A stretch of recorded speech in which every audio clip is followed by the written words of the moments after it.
I am Paige Listerud with Chicago Theater Blog, and I'm here with Brandon Ruiter and Kevin Scott from Eclipse Theatre, and they're in the cast of A Memory of Two Mondays by Arthur Miller. Kevin is also managing director. Well, you know, we could go on and on forever about each and every character in this show, because everyone has their own idiosyncrasies, everyone has their own problems, everybody has their own backgrounds, and it is a show pretty much about how the workplace grinds everybody down and puts everybody under tension.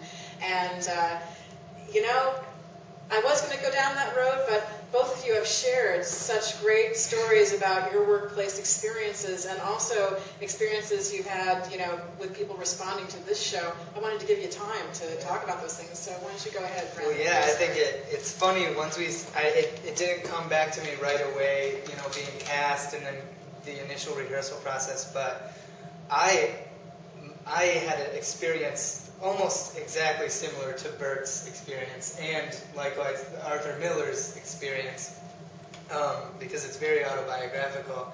But I actually worked night shift in a warehouse, packing, you know, on like high-lows, picking orders for truck drivers, and it was the worst job I've ever had, the worst experience of my life. Mostly because it was night shift, and it was my summer of college, you know, and it's like, but it was incredible how right on Arthur Miller has it in writing this, because I was there for the summer, just as Bert was, in a way, just saving money for college. And it was a good job. My dad's like, go ahead, do it, and you'll make some good money for the summer, and it'll be great. It's like, all right. And I did. I made awesome money and pretty much paid all my bills for that year, but it was horrendous. But the people there were so incredible, and I actually had a friend there, like a 40-something-year-old guy named Kenneth. And there's a character named Kenneth in the show. Who is sort of Bert's right-hand man. And, or rather, I guess Bert would be Ken's right-hand man.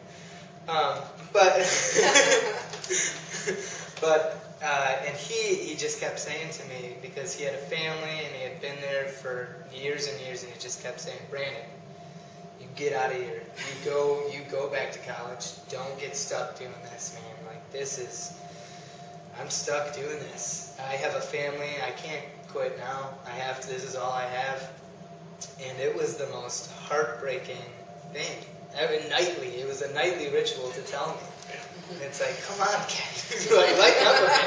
And he was great. He was the funnest guy there, but he'd suddenly turn on you and like, you get out of here and you save money and you go to college. And it's exactly the story that Arthur Miller went through and that I experienced in the play. So it's sort of a great experience to pull from. And we had an audience member who, when there's a character, Mr. Eagle, who's the owner of the business, and when he shows up, everybody's terrified and scurries around like rats. And there was an audience member who was telling us that he came to the country something like 30 or 40 years ago. He only spoke a few words of English, worked in a warehouse for 6 years, and had a character very much like this Mr. Eagle. When he showed up, everybody was scared because he had a habit of walking in the door and firing somebody. And so he was talking about how we really captured the fear of the employer, that power. Yeah. So, yeah, it seems to be resonating a lot with a lot of folks, and it's really nice to be involved in a production that moves along the way this one does, and really seems to touch people's hearts in a really special way. I'll tell you what was really heartbreaking about the Kenneth character, and he's played by J.P. Pearson, who couldn't be with us today, and I'm really sorry that he couldn't be. Basically, Kenneth, you know, when Bert first meets him and is working with him, he's so full of like poetry and song, and he's a newly immigrated Irish, you know, worker. He's astonished that there are so many Irish Americans who just haven't retained their Irish culture, you know. And slowly, over the course of the play, you see him losing that poetry, losing that, you know, his songs, so not being able to hang on to any of it. It just kind of all drains away. And it reminds me of letters or diary entries of Charles Dickens, that before he when he was just a little, before he was orphaned, he got some schooling. And then when he was orphaned, he had to go into the workhouse. And he was a little boy, like washing bottles day after day after day. And he noticed like his learning slowly being lost day by day by day. And he was so fearful that he would never get his education back, that it would all gone, couldn't hold on to it. And so that's basically what drove him to write all of his very socially conscious novels about the Industrial Revolution in England, you know. I think the saddest and most interesting part of that is that he, just as Dickens knew, and was afraid as it was happening that he was losing all that, kind of goes through that in the show too. Like he sees it happening, he sees himself losing the poetry, and he admits to himself and to Bert that he just doesn't have the strength to hold on to it, and it's just not worth it, and that's the most powerful thing to me, is to see that dream kind of crumble right before your eyes through working in an environment like this. Yeah, and like Dickens with his social commentary, Arthur Miller, throughout his body of work, you see the reverence for the working man. I mean, in this, you have the line about there should be a statue in the park to all the ones who stayed. He has this reverence and this respect for the everyday man and the working man of America. So, yeah. That is one of the most powerful lines in the entire show, because and yet it's so strange. There's this, even though all these people are in the same workplace working together, and they all get to see breakdowns, that different characters have over the course of the play, and get to see their troubles, because nobody leaves their home troubles outside the door all the time. They bring them right into the work. There's still like an awful isolation for each character. That's what's so, because Bert goes through this, goodbye to everybody, and they're just kind of like, oh, so long, kid.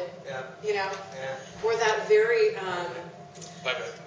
there's this one character, and Joshua Vendetti plays him very well. His name is Larry, and he's always striving to like get a promotion through Raymond. Yeah. But he just can't get it. No matter how smart he is, no matter how he's memorized where every part is in the warehouse, and he's just so bitter. He's so bitter. So when Bert comes up and says goodbye, he's like, "So you finally got the money, huh? Yeah. You got the money? That's all he cares about. And almost embarrassed at himself, and just bitter resentful towards Bert, because Bert's doing it, and it's not Bert's fault. It's nothing that Bert did, but I think that is a very powerful moment in the show as well, when I reach my hand out to shake his hand, and he just starts pouring his coffee. He doesn't, it's intense. Exactly. Exactly. I don't know necessarily how to wrap up, with a question. I just wonder if there's something that you guys want to offer, out of your experience of putting on, this one act. It's a very little known Arthur Miller play. I sometimes feel like it's a one act play that's screaming for a second act. So go on. Well, originally it was paired with a one act version of View from the Bridge, and he ended up going back and flushing that out, obviously, and making the View from the Bridge that we all know. There's an anthology that this is in. And Arthur Miller himself talks about it being one of his favorite pieces. It's the one that he says he holds closest to his heart. And I'm surprised that he didn't go back. But I think that possibly he didn't write a second act, because I think he nailed the feeling he wanted to nail in this one act. Told his story. Told it all. That was it. Yep. And got it done. It's good for a modern audience with a small attention span, so that's good too. Ooh, that's kind of scary. That we can finally appreciate this work because our attention spans are small enough. I look for any price about it. All right, very good. Well, thank you, both of you, for this time with us. We really appreciate it. Guess it's